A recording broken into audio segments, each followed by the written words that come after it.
वहीं गुरदासपुर के नजदीकी कस्बे धारीवाल के वार्ड नंबर 9 में नई आबादी की एक संकरी गली में रहने वाले 3 परिवारों की जिंदगी नर्क से कम नहीं है। आपको बता दें कि गली में हमेशा गंदा पानी जमा रहता है और अब तो चारों तरफ बदबू तक फैलने लग गई। एक परिवार में तो एक बच्चा भी है जिसे जरा सी बारिश होने पर स्कूल छोड़ना पड़ जाता है क्योंकि गली से होकर गुजरना मुमकिन नहीं है। दरअसल करीब 30 साल पहले बसे इस इलाके में आज तक सीवरेज सिस्टम ही नहीं है।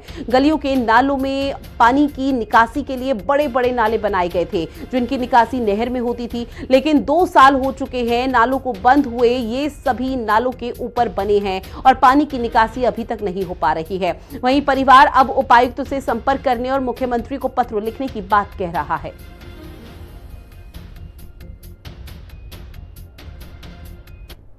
संघ रिटायर जेई बिजली बोर्ड समस्या पानी गली तकरीबन खड़ा ही रहिंदा, कोई निकास नहीं गाड़ी, कोई सफाई का प्रबंध नहीं कमेटी वालों।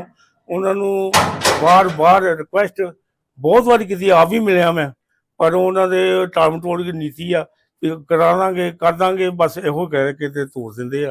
तो कोई उन्होंने प्रबंध नहीं, इतने कोई बंदा नहीं आता, कोई निकास नहीं है। जिस करके जो पानी जोड़ा वै ये बरसात जो होंगी है घर तक आ जाता, बैक आ जाता, विहड़िया साढ़े घर फिरता। कारण यह है जी भी सड़क उच्ची है गली नालों, तो गली का सड़क का पानी भी तो नाले में पैंदा, तो नाला जड़ा सफाई का निकास कोई नहीं, तो ना सफाई का कोई निकास है।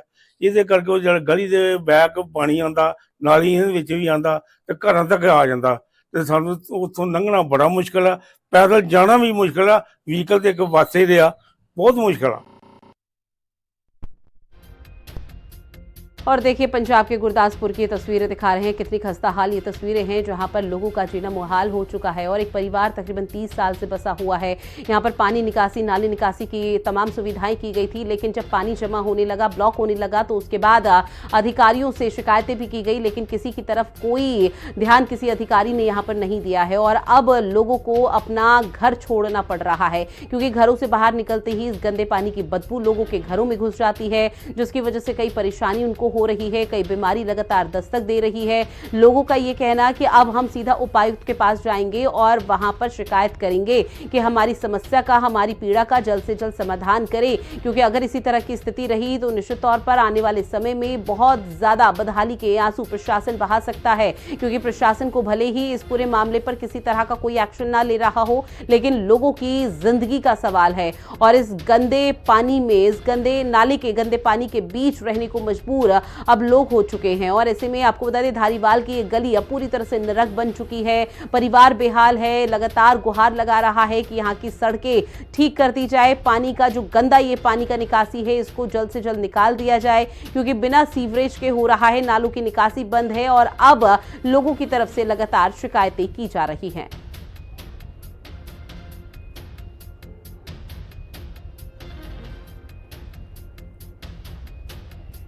तो बिना सीवरेज व्यवस्था 3 दशक से संकट लगातार ये परिवार देख रहा है।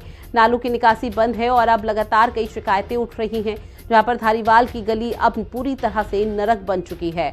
लोगों को कई तरह की दिक्कतें हो रही हैं, जहां ये कह रहे हैं कि अब उपायुक्त को मुख्यमंत्री के नाम एक ज्ञापन भी सौंपा जाएगा जिसमें अपनी परेशानियों को यहां पर बताया जाएगा और उसी के आधार पर आगे क्या कुछ समाधान होता है वो आने वाला वक्त बताएगा। क्योंकि गुरदासपुर के नजदीकी कस्बा है धारीवाल, जहां का वार्ड नंबर 9 है, ये नई आबादी की एक संकरी गली में रहने वाले 3 परिवारों की जिंदगी नर्क से कम नहीं है। क्योंकि तस्वीरें लगातार आपको दिखा रहे हैं कि किस तरह से बदहाल स्थिति में है। गली में हमेशा गंदा पानी जमा रहता है और अब तो चारों तरफ बदबू तक फैलने लग गई। एक परिवार में तो एक बच्चा भी है जिसे जरा सी बारिश होने पर स्कूल छोड़ना पड़ जाता है क्योंकि गली से होकर गुजरना बहुत ज्यादा मुश्किल है। दरअसल करीब 30 साल पहले बसे इस इलाके में आज तक सीवरेज सिस्टम ही नहीं है। ये प्रशासन की बहुत बड़ी लापरवाही है, जहां गलियों के नालों के पानी की निकासी के लिए बड़े बड़े नाले बनाए गए थे जिनकी निकासी नहर में होती थी, लेकिन 2 साल हो गए नालों को बंद हुए पर अभी तक किसी ने कोई बड़ा एक्शन नहीं लिया है। अब ये सभी नालों के ऊपर बने हुए हैं और पानी की निकासी नहीं हो पा रही है, जहां परिवार अब उपायुक्त से संपर्क करने और मुख्यमंत्री को पत्र लिखने की बात कर रहा है।